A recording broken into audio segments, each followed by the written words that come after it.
वीर नारायण सिंह अमर रहे, अमर शहीद वीर नारायण सिंह अमर रहे।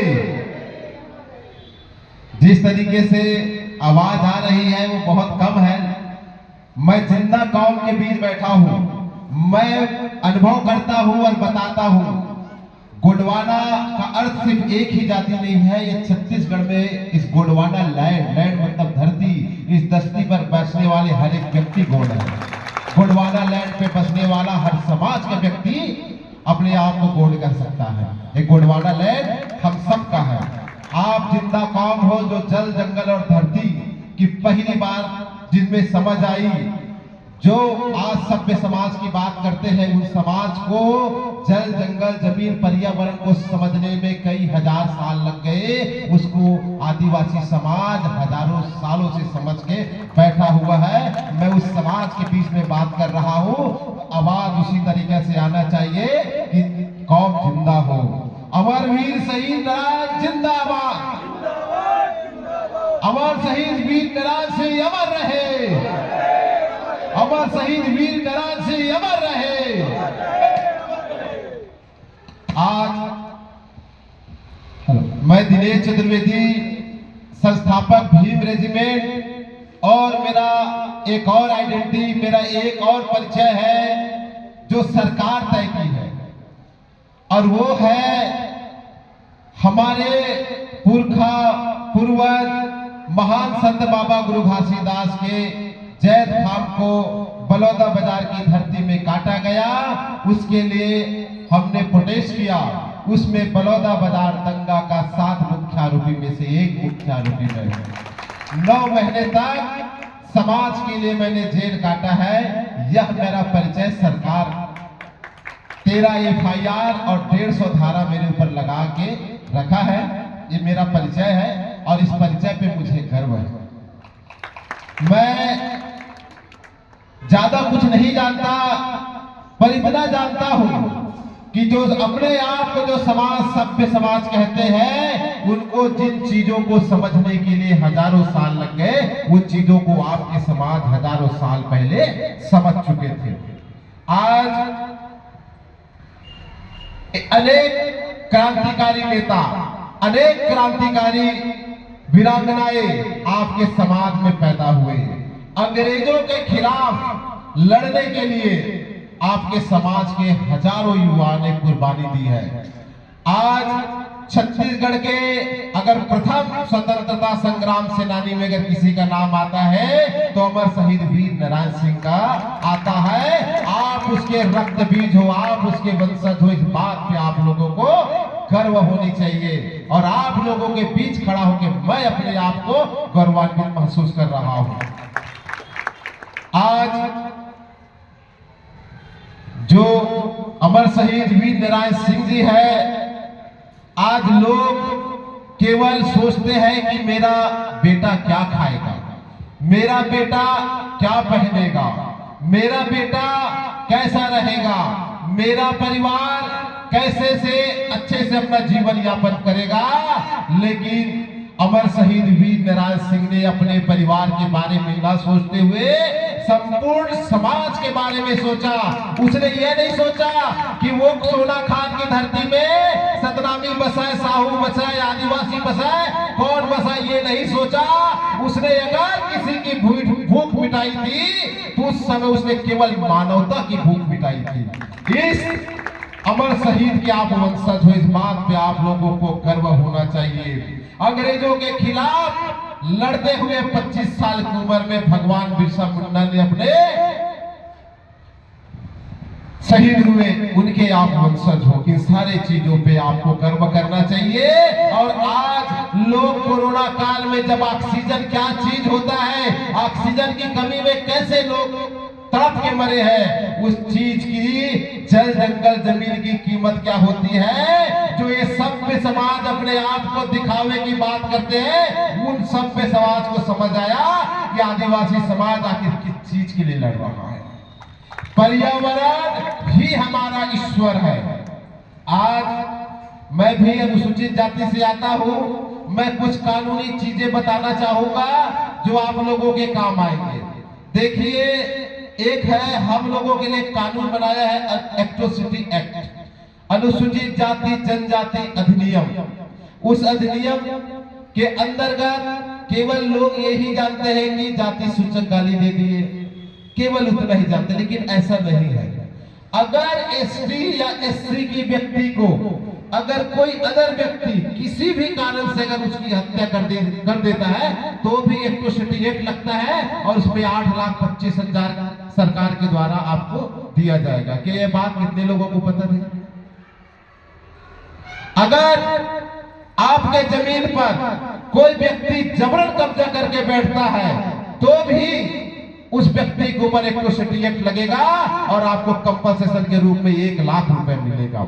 कोई भी एससी और एसटी हमारी बहनों के साथ अगर कोई छेड़छाड़ करता है तो छेड़छाड़ की धारा 354 अभी वर्तमान का 74 धारा लगेगा और उसके साथ एट्रोसिटी एक्ट 325 लगेगा और 2 लाख रुपए का कंपनसेशन राशि है। अगर हमारी किसी बहन बेटी के साथ अगर शारीरिक शोषण हो जाता है, बलात्कार हो जाता है तो उसमें 376 के साथ साथ एट्रोसिटी 325 लगेगा और 5 लाख से 8 लाख रुपए तक उसमें भी कंपनसेशन की राशि है। अगर कोई व्यक्ति आपके सर पे अगर कोई तेजाब फेंक देता है उसमें भी एट्रोसिटी एक्ट लगेगा और 8,25,000 रुपए की कंपनसेशन राशि है। कोई व्यक्ति अगर आपके खिलाफ आदिवासी समाज को मैं पूरे छत्तीसगढ़ भ्रमण कर रहा हूं, आज आदिवासियों को सरल निशाना बनाया जा रहा है और उसे गोलियों को मारा जा रहा है, काटा जा रहा है। मैं तो ये कहता हूं कि अगर बस्तर की धरती पे जाके देखोगे तो भाजी और घाटा के तरह उनके साथ अत्याचार और काट के अत्याचार किया जा रहा है। आज आपको संवैधानिक रूप से लड़ने की जरूरत है। बाबा साहब अम्बेडकर बोले थे अब लड़ाई बुलेट की नहीं है, अब लड़ाई बैलेट की है। आपका महान, उसको महान ही आत्मा कहूंगा, दादा हीरा सिंह मरकाम आपको वो ताकत दे के गए हैं। अब आपको बुलेट उठाने की जरूरत नहीं है, बस आपको बैलेट को समझने की आवश्यकता है। मैं किसी पार्टी का समर्थक और विरोधी नहीं हूं, पर जो अगर आदिवासी और अनुसूचित जाति अनुसूचित जनजाति व्यक्ति के लिए अगर जो भी व्यक्ति चाहे दादा हीरा सिंह मरकाम हो, चाहे आपके काशीराम साहब हो, मैं प्रत्येक व्यक्ति को मैं नमन करता हूं जो हमारे बुलेट से छुड़ा के हमारे हाथों पे बैलेट की ताकत को समझाने में सफल हुआ। आप जिस दिन अपने बैलेट की ताकत को समझ जाओगे उस दिन आपको कोई सता नहीं पाएगा।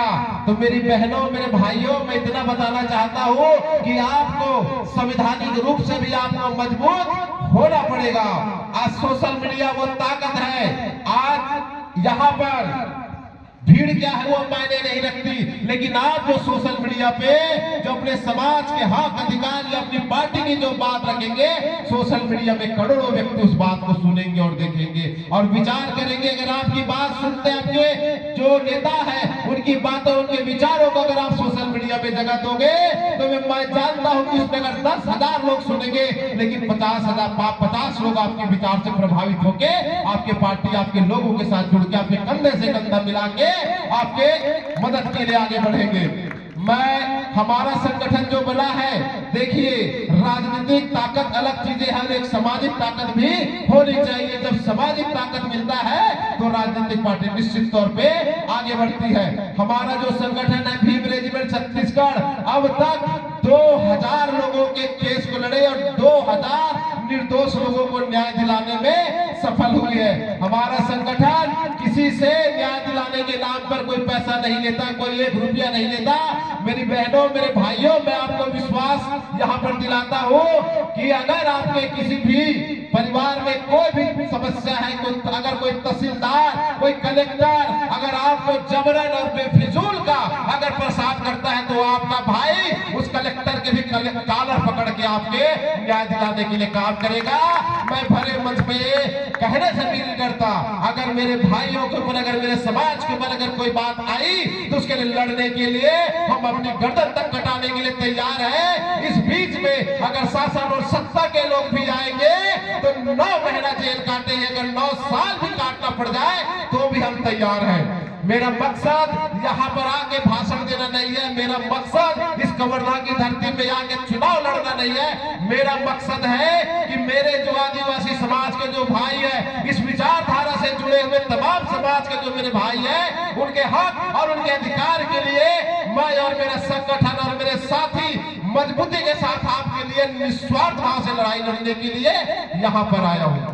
बहुतों जगह सुनता हूँ, मैं देखा हूँ कि जब व्यक्ति, एक गरीब व्यक्ति जब एसपी और कलेक्टर के दरवाजे पे जब पहुंचता है तो उसकी हुलिया, उसकी पहनावा, उसके चेहरा देख के उसको न्याय से वंचित कर दिया जाता है। अगर एक व्यक्ति अगर लीलेन का कपड़ा पहन के और क्रीम लगा के सेविंग करा के और अच्छा महंगा जूता, महंगा चश्मा, महंगा घड़ी पहन के जाता है, वो व्यक्ति कितना भी मक्कार क्यों ना हो, उसको एसपी और कलेक्टर उस कैबिन में बैठा के चाय पिलाता है। लेकिन गरीब व्यक्ति जो गरीब है, क्या वो लीलिन का शर्ट पहन सकता है कि रेड टिप का जूता पहन सकता है? आदमी की गरीबी के हिसाब से यहाँ न्याय मिलता है मेरे भाइयों और मेरे बहनों। लेकिन अगर आपको न्याय चाहिए तो आपको एकजुट होना पड़ेगा, कंधे से कंधा मिलाकर चलना पड़ेगा। जब तक आप एक दूसरे से कंधे से कंधा मिलाकर नहीं जाओगे तो मैं मान के ये चीज कहता हूं कि आप काटे जाओगे। अगर आपको अपना संवैधानिक अधिकार चाहिए, आपको अपना राइट चाहिए और कलेक्टर एसपी के आंख में आंख डाल के अपने अधिकार की अगर बात करना है तो आपको यूनाइट होना पड़ेगा, आपको एकजुट होना पड़ेगा। बाबा साहब भीमराव अम्बेडकर ने कहा था कि शिक्षित बनो, संगठित रहो और संघर्ष करो। और बाबा साहब अम्बेडकर का एक कोटेशन है, शिक्षा शैली का वो दूध है जो पिएगा वो दहाड़ेगा। और मैं जगह जगह देखता हूं आज जिस समाज, आपके समाज में कई जगह एसपी, कलेक्टर, एसडीएम बड़े बड़े पद में आसीन है। शायद मुझे समय का संकेत मिल गया है तो मेरा मकसद केवल आप लोगों के हक और अधिकार के लिए लड़ने का है। मैं आपके आयोजन समिति में अपना नंबर छोड़ के जाऊंगा।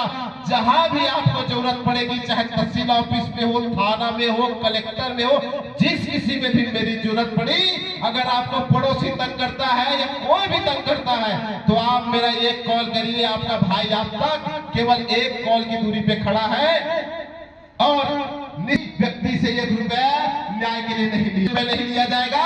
हमारा संगठन, हमारे लोग आप तक अपने पैसे